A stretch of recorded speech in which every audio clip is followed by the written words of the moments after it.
Hello friends, in previous video we have gone through the RC phase shift oscillators, which was an audio frequency oscillator. Now we will be talking about the next oscillator, that is LC oscillators, right? In LC oscillators, first we will go through the general approach and then later on we will talk about the specific type of LC oscillators. Here, this is the general block diagram of LC oscillator, where we have forward path which is consisting of an amplifier, and we have the feedback path which is consisting of a feedback network. This is the feedback network. Fine. So the output of feedback network is nothing but feedback voltage is connected at the input terminal of the amplifier. Here, this is the voltage amplifier. Output signal is voltage, input signal is voltage, so it's a voltage amplifier, where we have drawn just block diagram. It is not an operational amplifier. We have just drawn the block diagram of the amplifier. This is output resistance of the amplifier. AV is voltage gain of the amplifier, VI is input voltage, and this is same as feedback voltage, because this terminal is grounded, this is grounded, so input voltage is same as feedback voltage. Fine. We have one assumption here, that the current drawn by the input terminal of the amplifier is 0, and that is possible if and only if Ri is infinity. So we assume that input resistance of the amplifier is infinity. That is our assumption in the expression. Fine. So now we will try to find out the condition of oscillation for this particular amplifier. First of all, if current drawn by this is 0, if Ri is infinity, you can assume this to be open circuited, because Ri is assumed to be infinity. The input resistance of the amplifier is assumed to be infinity. If this is assumed to be open, then this complete feedback network is connected at the output terminal, so it acts like a load. So this works like a load. Feedback network works like a load to the output terminal, right? So that's called loading of the output terminal due to feedback. Fine. So if you talk about the output voltage is nothing but overall voltage across the feedback network. Here this is open circuited, so if you see, if this terminal is open, because this is open, so you can assume this terminal is open. If this terminal is open, then Z1 and Z3 appear in series, and the combination of these two appear in parallel to Z2. So the load impedance of feedback network, that is loading of the feedback network, or you can say loading impedance of the feedback network, is equal to the series combination of Z1 and Z3 in parallel with Z2. So that can be written like this: Z1 plus Z3 into Z2 divided by Z1 plus Z2 plus Z3. That is overall impedance of the feedback network, right? So we can assume, this is just an assumption to make this little more simpler. So this is grounded, so both of these terminals are grounded. You can say that we have an impedance connected at the output terminal, which is ZL, that is this impedance. Fine, right? Now see it carefully. I have to find voltage across this impedance, which is equivalent impedance of this network, that is this impedance. So I have a voltage source, so I can find voltage across this impedance, which is nothing but by applying the voltage divider rule. So as per voltage divider rule, applying voltage divider rule. So when you apply voltage divider rule, what do we get at output? This impedance divided by the sum of these two multiplied by input is the output impedance. That is the voltage divider rule of electrical circuits. So V naught will be ZL divided by ZL plus R naught, that is output impedance, multiplied by input voltage, which is nothing but AV into VI. That's it. this is your nothing but that is your output voltage. If you talk about voltage gain of this amplifier with feedback, voltage gain, why I am saying, because I am considering the effect of feedback circuit as well. So that is equal to V naught by Vi, and that's equal to ZL AV by ZL plus R naught. And you know what is ZL? When you put this ZL into this expression, you can write AVF equal to, right? So that AVF, basically when you say AVF, this is the gain of this amplifier considering the effect of feedback network, considering the loading due to feedback network, we can say like that, right? So here this gives ZL, you write ZL here, so I can write the simplified expression directly, Z1 plus Z3 into Z2 multiplied by AV divided by Z1 plus Z3 into Z2 plus R naught Z1 plus Z2 plus Z3. I have written the simplified expression directly by, when you put this, when you replace ZL by this expression, you get this expression. That is AV, that is feedback, that is the voltage gain of the amplifier, this amplifier, right? Considering the effect of impedance loading by feedback network. Fine. Now, point here is I have obtained gain of the amplifier. Now what will be beta, right?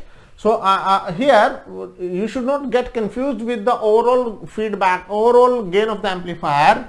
This can be simply written by like this AV. What is the meaning of A capital V? That is the voltage gain of the amplifier by considering what? By considering the effect of feedback network, right? So that is the simplified expression you have, right? So now let us proceed further. Beta, I have obtained gain of the amplifier, considering the impedance loading by feedback network. Now I have to find beta. Beta is what? That is nothing but Vf upon V naught, that is ratio of feedback voltage with V naught, and that is nothing but voltage across this impedance. What is voltage here? V naught. So by simply applying voltage divider rule, I have Vf equal to, that is Z1 divided by voltage across this is what? Z1 by Z1 plus Z3 into voltage at this node, which is V naught. So Z1 divided by Z1 plus Z3 multiplied by V naught.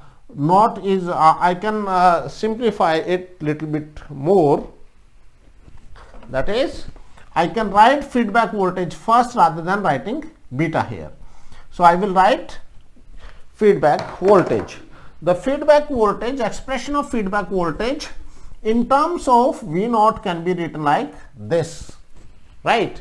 So then the feedback factor beta will be or can be obtained by simply taking the ratio of Vf to V naught. So beta, that is feedback factor, is Vf by V naught, that is equal to Z1 by Z1 plus Z3. I hope it is clear, right? So that is beta is Vf by V naught. So Vf by V naught will be Z1 by Z1 plus Z3. That's what you have. So I have obtained gain of the amplifier, that is forward path gain. It's not overall gain, that's forward path gain, but considering the effect of loading by the feedback network. Fine. Now, as per Barkhausen's criteria, what do we have? As per the Barkhausen's criteria, we have A beta, that is product of that is known as loop gain. As per Barkhausen's criteria, the loop gain of the amplifier should be equal to unity. So that is A beta is equal to unity. That is as per Barkhausen's criteria. Now see it carefully. I have AV, that is Z1, that is Z1 plus Z3, or I can write one thing here very clearly. In case of LC oscillators, now I'll summarize the points here. In case of LC oscillators, we have Z1, Z2 and Z3, which are nothing but inductors and capacitors. When we have inductors and capacitors in feedback path, we have to arrange these elements in such a manner that there is overall phase shift of 180 degree from output to feedback side, from output to input side. So this feedback network provides a phase shift of 180 degree. So that means I have to connect this amplifier in inverting mode, in inversion mode. What is the meaning of that? I should be having 180 degree phase shift from input to output side. So all the amplifiers which are used in LC oscillators are necessarily inverting amplifiers. Maybe operation amplifier in inverting mode, maybe BJT amplifier in common emitter mode, maybe the MOSFET amplifier in common source mode. All these amplifiers, op-amp in inversion mode, BJT in common emitter mode and MOSFET in common source mode, provides a phase shift of 180 degree. That means the phase shift of output signal is 180 degree in comparison to the input signal. So there is overall phase shift of 180 degree. Now, as per Barkhausen's criteria, there should be total phase shift of 0 degree when signal completes a loop. That means when signal goes from here to here and comes back here, there should be net phase shift of 0 degree or 360 degree, that is same thing. So if your forward path amplifier is providing a phase shift of 180 degree, so what should be phase shift provided by this feedback network? 180 degree. So that 180 degree and back reversion to 180 degree becomes 0 phase shift at input or 360 degree phase shift at input, that is same thing. So we have combination of elements in feedback network in such a manner that there is phase shift of 180 degree, right? Now there are different combinations suggested and accordingly we have different names of all LC oscillators, Hartley oscillator, Colpitts oscillator, Clapp oscillator and so on. We will see that, right? So here Z1, Z2 and Z3 are necessarily reactive elements, either inductors and capacitors or capacitors and inductors, that is same thing. So but it has to be combination of both, not only inductors, not only capacitors. It has to be combination of inductors as well as capacitors, right? Now let us see it further.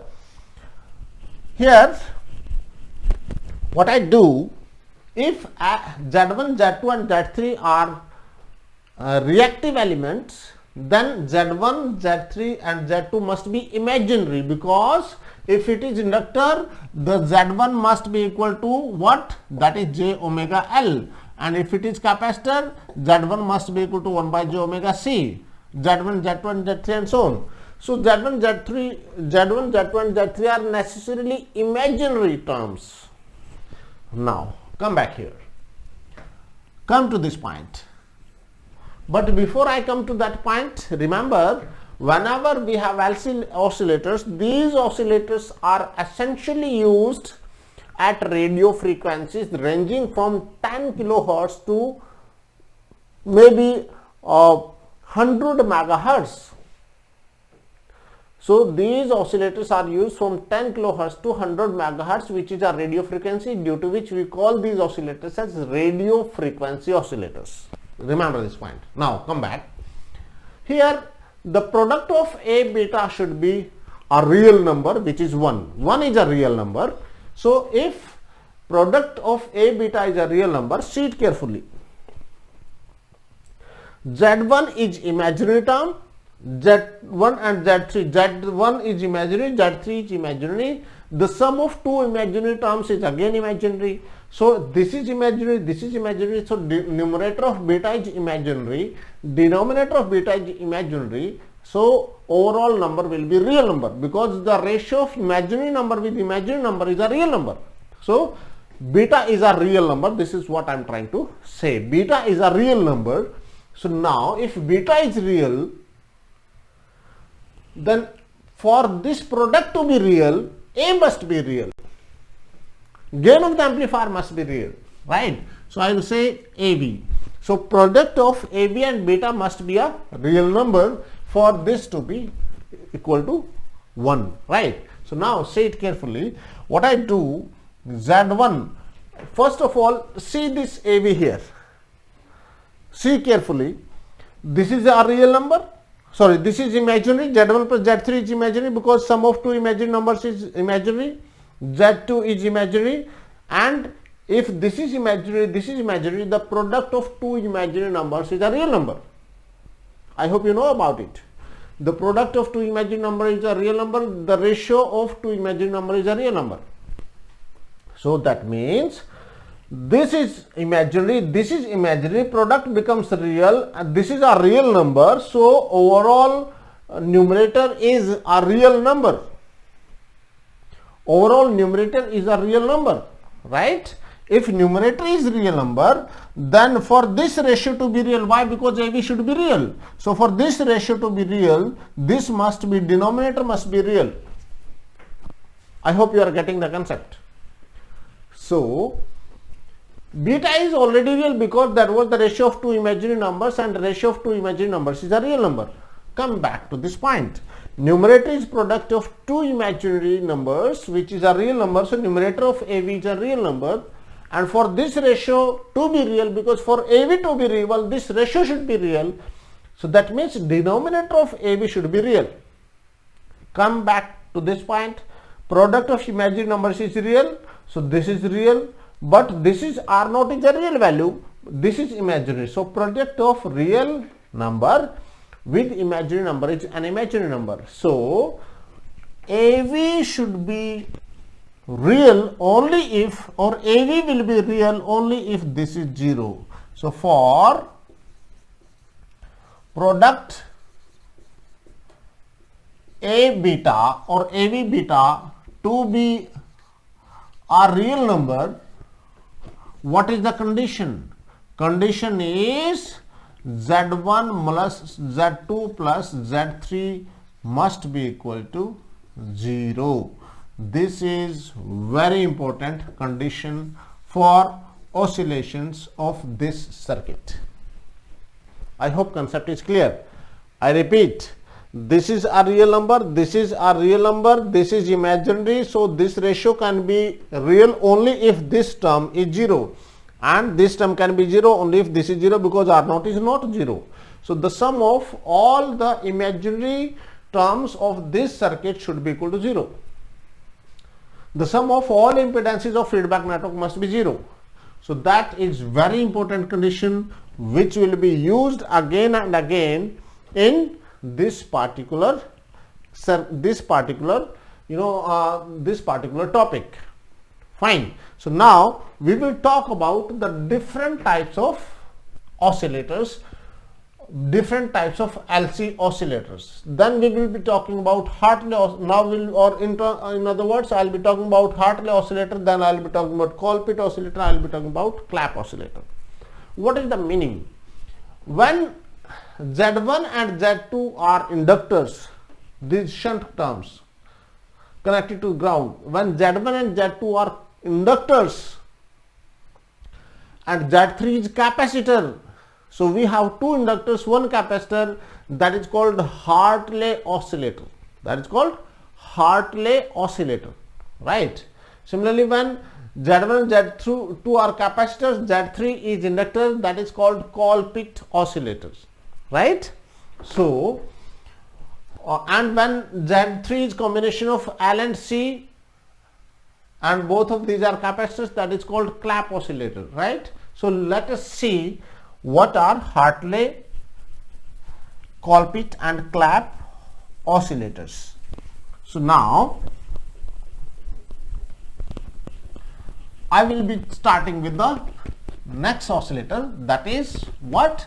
That is nothing but Hartley oscillator first, then we will talk about Clap oscillators, right? Clap oscillator. So Hartley, then Colpitts, then Clap oscillator. So let us talk about Hartley oscillator. Hartley oscillator. So in Hartley oscillator, what do we have? We have two inductors. In Hartley oscillator, we have two inductors and one capacitor. So I will be talking about Hartley oscillator. Hartley oscillator, right? So in Hartley oscillator, I repeat, we have two inductors and one capacitor. Hartley oscillator.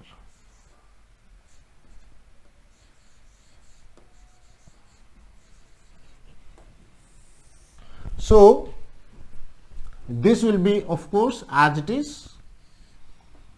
Here this will be a capacitor, this will be an inductor, this will be an inductor.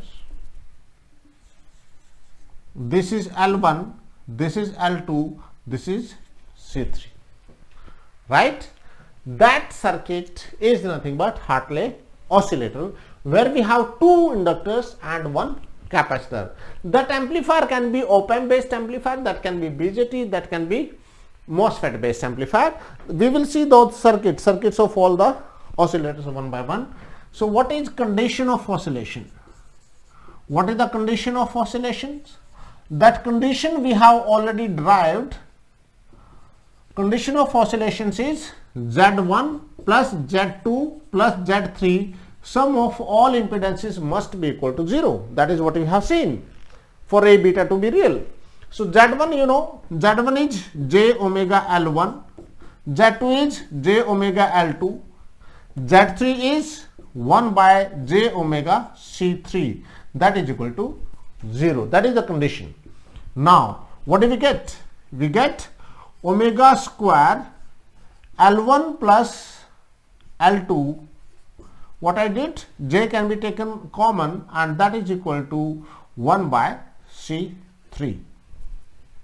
Or you can write omega equal to 1 by L1 plus L2 into C3 under root, or frequency of oscillation is equal to 1 by 2 pi under root L equivalent into C3, where L equivalent is what? L equivalent is nothing but sum of L1 and L2. That's what you have. Fine. This is the frequency of oscillation of Colpitts oscillator.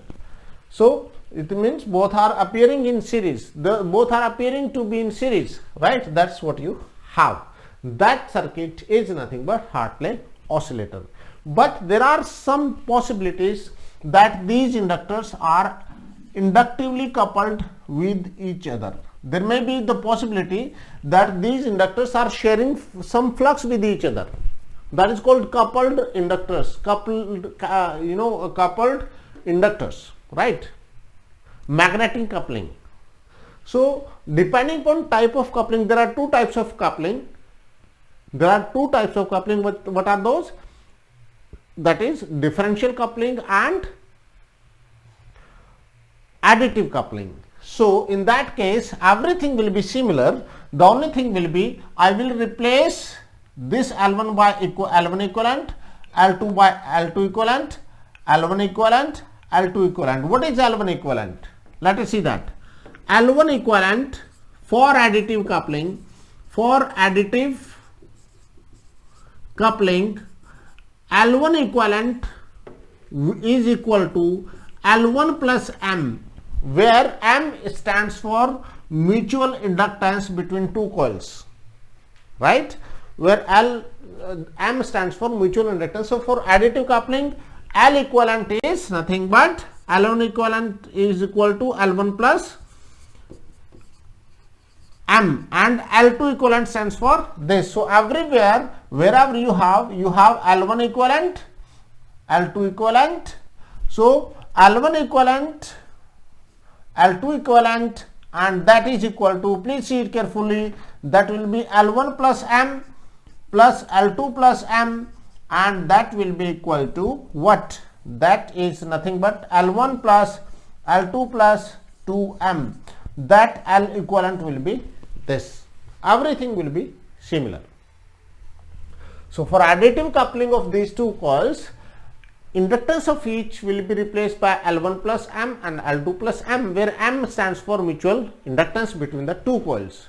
So overall L equivalent, that overall equivalent inductance of the combination becomes L1 plus L2 plus twice M. Similarly, there is possibility that we have differential coupling.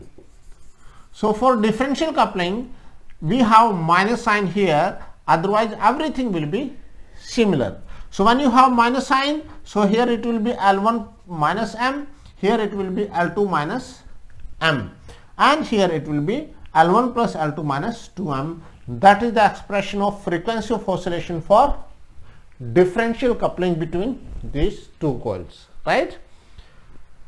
There can be numerical in GATE exam from this topic. Sometimes you have to find the frequency of oscillation. Sometimes you may have to find, the expression of the frequency of oscillation. But from the circuit, you should be knowing that these three elements are important in LC oscillators, right? So here, this, I repeat, this is Hartley oscillator consisting of two inductors or consisting of two capacitors. So here I can have different types of amplifiers replaced. Amplifiers may be maybe BJT based, maybe op-amp based, maybe your MOSFET based. So if you have BJT here, that becomes BJT based oscillator. If you have MOSFET here, that becomes MOSFET based. If you have op-amp here, that becomes op-amp based. That's it. So depending upon the type of amplifier, I may be having different circuits. So if it is BJT based, it will be something like this. I am using potential divider configuration, right? So it is a potential divider configuration, but remember it is common emitter configuration of BJT like this, right? We have plus VCC here, right? So I will be redrawing it. So in case of BJT based, it will be like this, right? So this is R1, R2, this is RC, this is RE, this is CE, and we have, from here we can take the feedback and we have coupling capacitors here, and that is your output. That's it, and this will be replaced like this. This is BJT based amplifier. So we have simple BJT based amplifier. Similarly, I can have MOSFET based. So what do I do? I have MOSFET here. Everything will be similar. It will be RS now. It will be CS now. Otherwise, circuit remains similar, right? So this is RD. This is MOSFET based Hartley oscillator. Similarly, in place of this MOSFET or BJT based, I may be having op-amp based amplifier. In case of op-amp based amplifier, what do? We have either, but remember it has to be inverting mode. So if it is inverting mode, so in case of inverting mode of op-amp based amplifier, we have the circuit like this, right? This is grounded, this is inversion, this is plus, so this is R1, this is R2 or RF you can say. Fine. This is open based Hartley oscillator. That's it. I'm just giving you the circuit diagram so that if there is a circuit given in the exam, you should be able to identify that it is Hartley or Colpitts or LC oscillator, right? So that is these are the different circuits, and this is overall expression of frequency of oscillation in case of Hartley oscillator. Similarly, we have another oscillator, that is Colpitts oscillator. In case of Colpitts oscillator, conditions remain same. Here I have to replace this by an inductor. So we have two capacitors and one inductor in case of Colpitts oscillator. So this is L3, we have capacitor here, so we have C2, Z2, Z1, and this is C1. Everything is otherwise similar. So here what do? I have to write that complete expression, whatever we did in case of Hartley oscillator, that similar thing will be repeated. The only thing is we have two capacitors and one inductor in case of Colpitts oscillator, right? So Z1 is again now what is the condition of oscillation? We have already written, that is Z1 plus Z2 plus Z3 is equal to 0. That is the condition of oscillation in case of Colpitts oscillator. So Z1 is what? 1 by j omega C1. Z2 is what? 1 by j omega C2. Z3 is what? J omega L3, sum of all is equal to 0. That is the condition of oscillation, right? So here what do we get? Please see this. I have 1 by C1 plus 1 by C2 plus or not plus minus omega square L3 is equal to 0. That's what you have. So I have omega equal to 1 by L3 multiplied by, in bracket, 1 by C1 plus 1 by C2 under root. That's what you have. Fine, right? So we get I'll rewrite it like this. If you take this on this side, so you will be getting something like this. I'll modify it. L3, 1 by L3 multiplied by 1 by C1 plus 1 by C2 in bracket whole under root. That's what you are going to have, right? So this gives omega equal to 1 by L3 into C equivalent under root, or frequency of oscillation for this circuit will be 1 by 2 pi L3 into C equivalent under root. What is C equivalent? C equivalent, you can please see, is nothing but you take LCM of this. So that will be equal to what? That will be C1 plus C2. That will be equal to C1 C2 divided by C1 plus C3, or we can say 1 by C equivalent will be 1 by C1 plus 1 by C2. This is the equivalent capacitance of this circuit, right? So what we have obtained? We have obtained the expression for frequency of oscillation for this circuit. That circuit is known as Colpitts oscillator, right? So Colpitts oscillator is again, what is that? That is radio frequency oscillator, right? So here there is another point to be noted. We have beta. what is beta? Beta here is, what is beta? Beta here is Z1 plus Z1 plus Z3, that is beta. And you know what is Z1 plus Z3? See it carefully. Z1 plus Z3 from here. Z1 plus Z3 is minus Z2, right? So I can write beta is equal to Z1 by minus Z2, right? If this is the condition, then how can we write beta here?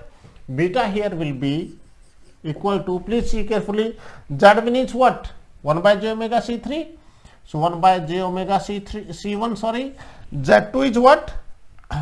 Minus 1 by j omega C2. So beta here is minus C2 by C1, right? Fine. Similarly, that can be written for Hartley oscillator. For okay, before we proceed with Hartley, let us see it further. So beta is minus C2 by C1, but as per Barkhausen's criteria, A beta is equal to what? 1. So A into minus C2 by C1 is equal to 1. So A is equal to minus C1 by C2. That is the value of gain of the amplifier for sustained oscillation. So gain of the amplifier for sustained oscillation is this. Similarly, for Hartley, what will be that? For Hartley, please see that beta is, we have seen, that is Z1 by minus Z2. So that is j omega L1 by minus j omega L2, or beta is minus L1 by L2. So A will be equal to 1 by beta. So that is minus of L2 by L1. That is for Hartley oscillator, condition for Hartley oscillator, right? So we have obtained beta and A for Hartley as well as Colpitts oscillators, right? So there can be questions. There are questions in fact based on these concepts in GATE, in engineering services prelims, in PSU exams. So you should go through these circuits very seriously and sincerely, right? Now we are left with what? Third oscillator, that is Colpitts oscillator. So not Colpitts, that is Clapp oscillator. Clapp oscillator is basically an improvement. Clapp oscillator is an improvement over the Colpitts oscillator. But remember, for Colpitts oscillator, all these amplifiers can be MOSFET based, BJT based, or op-amp based, like or just similar to what we did in case of Hartley oscillator. Here I have shown the op-amp based Colpitts oscillator. Similarly, it can be BJT based, it can be MOSFET based. So you should be able to identify the circuit in the exams, right? So now Clapp oscillator, basically Clapp oscillator is what? Clapp oscillator is an improvement over the Colpitts oscillator. It is basically eliminate the effect of parameter variation. I repeat, by adding a capacitor in series with the inductor, it improves the stability in frequency of the oscillator and it eliminates the effect of parameters variation in parameters of BJT. That means it is essentially a BJT based oscillator. That is the meaning, because it indicates, it is indicating the variations in parameters of BJT. So we will be drawing BJT based oscillator here, right? So this is BJT based oscillator. So we have the circuit of BJT based oscillator here, right? So this is your output: R1, R2, RC, RE, CE. So there is coupling capacitor, there is coupling capacitor here, right? So in case of Clapp oscillator, we have one more capacitor connected in series with the inductor, and now Z3 is combination of these two, right? So here everything will be similar. The only thing will be, instead of Z3 will be j omega c3 plus 1 by j omega c3. Otherwise, there won't be any change. Z3 is this, so Z3 is combination of these two, and this is equal to 0, right? So here when you simplify, so it has to be plus 1 by c3 here, so it has to be plus 1 by c3 here, so it has to be, everything will be similar. Now what will be C equivalent for this case? C equivalent is nothing but that is, how can we write the C equivalent here? How can we write this? So here where, or I can write it here, where 1 by C equivalent is equal to 1 by C1 plus 1 by C2 plus 1 by C3, that is C equivalent. So this oscillator is an improvement over, Clap oscillator is an improvement over Colpitts oscillator, number one. Number two, it provides the stability in frequency of oscillations. Frequency remains constant, it won't change.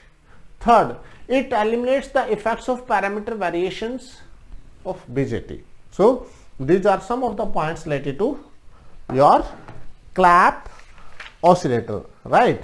So remember one thing here, if C2 is C3 is very smaller, please see, if C3 is very small as compared to C1 and C2, then 1 by C equivalent